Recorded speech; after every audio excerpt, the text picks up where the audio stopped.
Hello and welcome to the first video in the LabVIEW workshop series.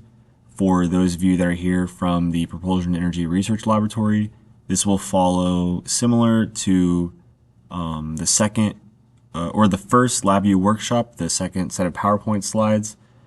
Basically what we're going to be doing today is collecting data from one pressure transducer using DAQmx. So if you're building a test stand, any sort of ground station, eventually you'll use DAQmx. Many people are familiar with DAQ. DAQmx is just DAQ or all the fundamental tools within DAQ that allows you to have greater control over your system, more efficiently allocate resources, memory, split up your tasks easier, and it's better for workflow when you're debugging your code. So first things first, when you're using DAQmx, you need the DAQmx driver. What this allows you to do is interact with physical hardware from a software side through creating channels or through creating tasks and assigning channels within those tasks. You can collect data from your device. So within this menu right here, you'll have task config controls. So let's say that you want a pressure task. We'll drag a create task out here and we'll name it. So on your actual NI card, right, you have, let's say you have analog inputs, and the specific NI card that we're going to be using today is a USB 6343. And I'll show you how to simulate that hardware later. But on this 6343, it has, I think it's 48 or so. Maybe I could be wrong, but I think it's like 48 analog input channels. So if you are making a task for collecting analog input data, all the analog input channels on that DAQ are going to get put into that, like you can call it the analog input task. And so therefore, they're all going to have the same timing. A lot of NI cards, especially the USB DAQs, only support one internal clock per set of type of channels. So in this case, an analog input channel, all the analog inputs on this card will share the same timing. So we'll call this task pressure. We'll just call it pressure. And what we're going to do now is we're going to assign it a channel, because we only want to collect from one pressure transducer. We'll just collect voltage right here, analog input voltage. There is like a pressure one, and if you have like a normal like omega pressure transducer and it's on a linear scale, you can do that right here using a 2-point linear scale. But I'm going to show you how to do it with analog input voltage. It's more versatile. We can name this as well. Let's say that you can call this pressure transducer 1. Maybe that's what you're collecting data from. And now physical channel, and this is what's going to allow you to actually interact with your NI card. So go ahead and create a control there. The difference between a control and a constant is that controls are going to show up on your front panel right here. So if you want the user to be able to interact with something, you're going to make it a control. If you don't want the user to interact with it, like why would they need to change the name of their of this specific channel that we're building for their system? Then why would you don't put it on the front page, make it a control? But in this case, you know, we could have this on the front panel, name it whatever you want. I'll name it PT1, and now the user knows when they're going to set up their system, whatever channel your first pressure transducer is hooked up to, you can go ahead and set that right here. That will come later. An important thing to know when you're using LabVIEW is that if you ever want to know, okay, how can I make this run? Just go over here, go to Help, and you see right here this bolded physical channel line. That means that it's a required input.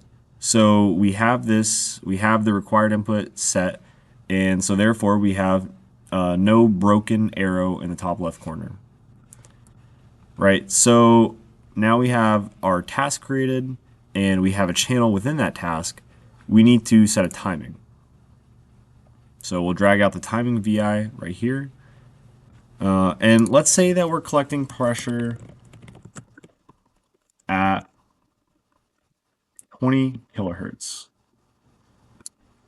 So we have a high-speed pressure transducer, maybe from piezoelectronics. And if we go into the help menu here, we can see that we need a task channel in and a rate. So we already have the task channel in that came out from the task out from the create channel. And now we need a rate. And this is the sampling rate. So if we're sampling at 20 kilohertz, then the sampling rate will need to be 20,000. So another interesting thing that this timing VI does is it allows you to set your sampling mode.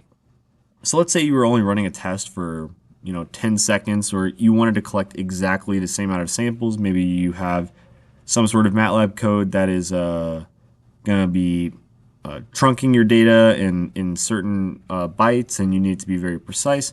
But in our case, someone's going to press run, and maybe they run for 2 hours, maybe they run for 2 minutes, maybe they run for 2 seconds, but it's always going to be on. So we're going to go to sampling mode, constant, continuous samples, right? So this just means that when we start this VI, it's going to continue to sample at 20,000 samples per second for as long as we allow this section of code to run. Okay? And so for now, that's all you really need there. And so we have a task, we have a channel, and we have a clock. We pretty much have everything we need set from the upstream point of view. If we take this start VI right here and drag it out, when the code reaches this start VI point, it will begin to sample from a hardware point of view everything that's in this task.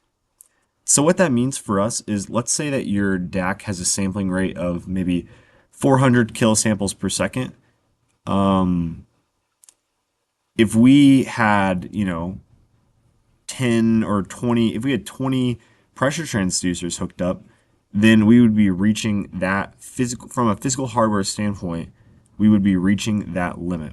It doesn't matter if we downsample later or cut samples or drop samples or average samples. Everything that goes into the start VI task, this guy right here, will happen from a hardware point of view. And then whatever we do on the GUI side doesn't really matter. The hardware limitations will come first, right? So this task is now started, but now we want to interact with this data somehow, right? So like I said before, it's reading from a hardware point of view, but now we need to visualize it from a software point of view. So we're going to use this DAQmx read block. So we're going to drag that over here, right? And now we need to, or rather, let me do this first. We have an analog signal. It is one channel, but we are reading multiple samples. And we're reading a waveform because this has values, and also we're collecting time alongside of that. As you can see, that changed the output side. Now this number of samples per channel is pretty interesting. Basically what this means is it will try to fill up some buffer of whatever size you say, and when it fills up that buffer, it will then output to this block over here, right? So if we're reading 20,000 samples per second, and we want the graph to update 5 times per second, then we would need to set this buffer to 4,000 samples. So when 4,000 samples is put into this buffer right here, then one chunk of data will go out to this data thing. And it's not like averaging anything. It's just so your system isn't constantly being bogged down trying to re-update the graph every single time new data is available. And that's what would happen if it was set on its default value, which is -1. So we set it right here. And so that means 5 times a second, or every 0.2 seconds, data will be put out into this little data block right here. We also need a graph. So if you go over to your front panel, you right click, go to graph. You have 2 types of graphs that I commonly use. the waveform chart and the waveform graph. The biggest difference between these two is that the waveform chart has like internal built-in memory, while the waveform graph, every time data is given to it, it resets. It does not store the previous data. It just stores the current data that it's given right at that moment. So for a lot of real-time systems where you want to see change over time, waveform chart, there are instances where having a waveform graph might be better. If you have tons of data, you only really care about the values that are happening right at that time. Waveform graph is fine. But in this case, we're going to go waveform chart. So take your waveform chart, drag it out here. You can call this chart the pressure chart. And then maybe we have right here, we have PSI and then time on our X, right? Okay, so here's our pressure chart. As you can see, we populated something from the front end and it gave us a block to work with on the back end. So take the output from the data and put it into that chart. As you can see, it changed. And then now we're going to go ahead, go back to our functions palette, go back into NI DAQmx, and we're going to stop this task. Now, in the current configuration, what would happen is everything would initialize, the task would start, and only one time would this data buffer fill up, and then it would end. So we would get 4,000 samples of data, we would get 0.2 seconds of data, and this VI would stop. What we actually want is for it to get basically stuck inside of the read section of the code. We want it to just continuously read until we tell it we're done. So let's take this guy right here, go into structures, while loop, and circle this whole thing with a while loop. As you can see, the code did break right here, and that's because we don't have any stop conditions for our loop. Go ahead and create a control. You see this control right here. This is your big stop button. This is very important. So if you want to stop your code, then you have this big stop button right here. So now we have a place to create some channels. We have a big old stop button, and we have some data. Now, that's pretty much everything you need to do. If you have real hardware hooked up to your system, if you are just collecting from one pressure transducer, that's pretty much all you need to do right there. Now what I want to show you is how you can simulate this using NIMax. All right, so now you got NIMax pulled up. Go ahead and go into your devices and interfaces.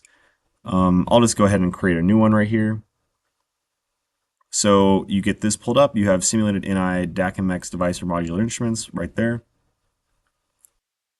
Once you click on that, you're going to have this window pull up, and we're going to be looking for the USB 6343